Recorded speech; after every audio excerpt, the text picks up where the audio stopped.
जम्मू कश्मीर के श्रीनगर जिले के नौगाम पुलिस स्टेशन में कल देर रात 11:22 पर एक बड़ा विस्फोट हुआ, जिसके बाद आसपास के घरों के शीशे तक टूट गए। जम्मू कश्मीर पुलिस की जांच में सामने आया है कि ये उस वक्त हुआ जब फोरेंसिक्स की टीम उस ज्वलनशील पदार्थ की जांच कर रही थी जो फरीदाबाद में जैश ए मोहम्मद और अल-कायदा के अंसार गज़वतुल हिंद के मॉड्यूल से बरामद हुआ था। आपको बता दें कि 11:22 के करीब जब पुलिस स्टेशन में तकरीबन 40 के करीब लोग मौजूद थे, तब एक बड़ा धमाका होता है। ये धमाका इतना बड़ा था कि इसकी आवाज़ न सिर्फ श्रीनगर शहर में बल्कि साथ के गांदरबल जिले में भी सुनाई दी।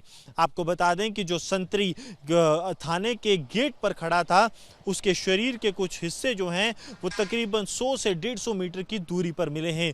ये इतना प्रभावशाली जो विस्फोट था कि इससे जो थाने में गाड़ियां खड़ी थी उन पर भी विस्फोट ट्रिगर हुआ, जिसकी वजह से एक के बाद एक कई विस्फोट होते चले गए, क्योंकि गाड़ियों में आग लग गई।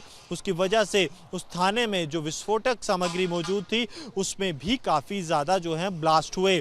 जम्मू कश्मीर पुलिस के डीजीपी नलिनी प्रभात ने बताया है कि इसमें कोई भी आतंकी एंगल नहीं है। उन्होंने कहा कि हैंडलिंग के दौरान एक एक्सीडेंटल विस्फोट हुआ, जिसमें अब तक Jammu Kashmir police, civilian, FSL और स्टेट इन्वेस्टिगेटिंग एजेंसी के साथ साथ क्राइम के फोटोग्राफर्स को मिला दें तो कुल 9 लोग जो हैं उनकी मौत हुई है। वहीं अगर घायलों के आंकड़े की बात करें तो वो इस वक्त तक 32 पहुंच गया है।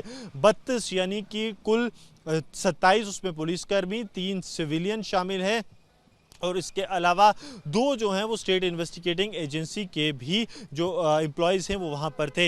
इसमें एक इंस्पेक्टर जो कि स्टेट इन्वेस्टिगेटिंग एजेंसी के थे, उनकी भी शहादत इस ब्लास्ट में हुई। आपको बता दें कि आखिरकार एसआईए के जो अधिकारी थे वो वहाँ कर क्या रहे थे। ये जो मामला जम्मू कश्मीर पुलिस के सेंट्रल जोन ने क्रैक किया था, इसको अब स्टेट इन्वेस्टिगेटिंग एजेंसी की जो कि एनआईए के स्तर पर जम्मू कश्मीर में बनाई गई थी आतंक विरोधी केसेस की इन्वेस्टिगेशन के लिए, उसे सौंपा जाना था और उसी के लिए अब आखिरी सैंपलिंग एफएसएल की टीम कर रही थी। लेकिन क्योंकि जम्मू कश्मीर के या फिर देश के इतिहास में पहली बार है कि इतनी बड़ी जो है तादाद में अमोनियम नाइट्रेट, तकरीबन 2900 किलो एक्सप्लोजिव, जिसमें ज़्यादा मात्रा अमोनियम नाइट्रेट की थी, वो मिला था, इसलिए वो उसे चेक किया जा रहा था, सैंपलिंग की जा रही थी। लेकिन माना जाता है कि दौरान सैंपलिंग जो है किसी तरह का केमिकल रिएक्शन हुआ होगा, जिसकी वजह से अमोनियम नाइट्रेट ट्रिगर हुआ, क्योंकि उससे ट्रिगर होने के लिए तकरीबन 200 डिग्री सेल्सियस का जो है वो टेम्परेचर चाहिए। वो जब एक बार ट्रिगर हुआ तो क्योंकि वहाँ पर काफ़ी ज़्यादा जो है अमोनियम नाइट्रेट मौजूद था, जिसकी वजह से ये लोग जो हैं उसकी जद में आए। अब आसपास के इलाकों में भी पुलिस की तरफ से सर्च किया जा रहा है, क्योंकि कई जवानों के और आम नागरिकों के जो शरीर के हिस्से हैं वो 100 से 200 मीटर की दूरी पर मिले हैं।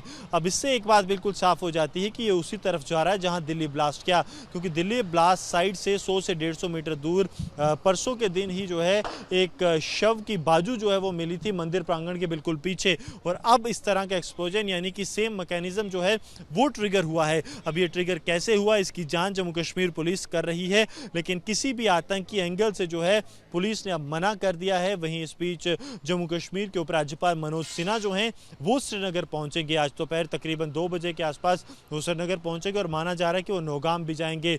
इस बीच कुछ इस तरह की खबरें भी हैं कि केंद्रीय गृह मंत्री भी जो हैं वो श्रीनगर का दौरा कर सकते हैं। डीजीपी नलिनी प्रभात कल देर रात ही जम्मू से निकल गए थे और वो सुबह तकरीबन 4 साढ़े 4 बजे ही श्रीनगर स्पॉट पर पहुंच गए थे, क्योंकि 9 लोग जो हैं वो जम्मू कश्मीर पुलिस और एजेंसी से जुड़े हुए इसमें उनकी मौत हुई है।